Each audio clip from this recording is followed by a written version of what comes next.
ரம்ஜானை உலகம் முழுக்க நாளைக்கு கொண்டாடுறாங்க. ரம்ஜான்னு வந்துட்டா பிரியாணி இல்லாமல் எப்படி? பிரியாணி கிடைக்குதோ இல்லையோ, நெட்டிசன்கள் பிரியாணி பற்றி ஸ்டேட்டஸாக போட்டு குவிச்சிக்கிட்டு இருக்காங்க. நேற்று கூட பிரியாணி கிடைக்கல அப்படிங்கிற ஹேஷ்டேக் இந்திய அளவில் ட்விட்டரில் ட்ரெண்ட் ஆகிட்டு இருக்குது. பிரியாணி பற்றி மக்கள் என்னெல்லாம் சொல்கிறாங்கன்னு பார்க்கலாமா? முகநக நட்பது நட்பன்று, ரம்ஜானுக்கு பிரியாணி போடும் அகமதுவின் நட்பே நட்பு. வாழ்க்கையில் கேர்ள் ஃப்ரெண்ட் கூட இல்லாமல் இருந்துடலாம், ஆனால் ரம்ஜான் பக்ரீத் அன்னைக்கு பிரியாணி கொடுக்க ஒரு பாய் ஃப்ரெண்ட் இல்லைன்னா அதுதான் கொடுமை. முதல்ல யார் பாய்க்கு ஃப்ரெண்ட் ஆகுறாங்கிறது முக்கியம் இல்லை, யாருக்கு ஃபர்ஸ்ட் பிரியாணி கிடைக்குதுங்கிறது தான் முக்கியம். வாழ்த்துக்கள் பாய்.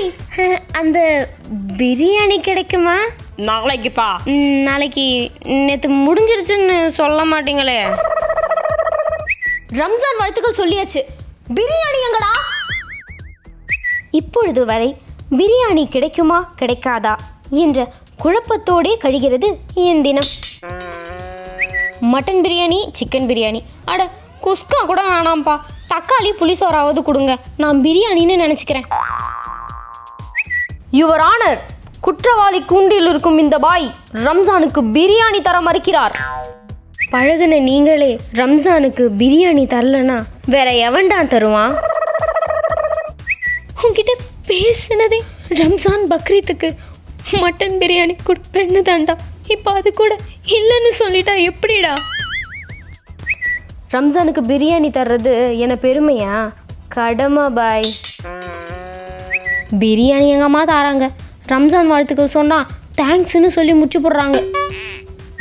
பிறை வந்தவுடன் நிலா வந்தவுடன் நிலா வந்ததென்று உள்ளம் துள்ளும், எங்கே எனது பிரியாணி?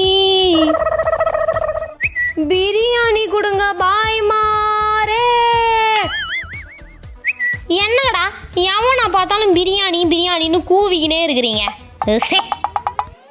ஒரு பொய்யாவது சொல் பாய். பாய் பிரியாணி தருகிறேன் என்று அந்த சொல்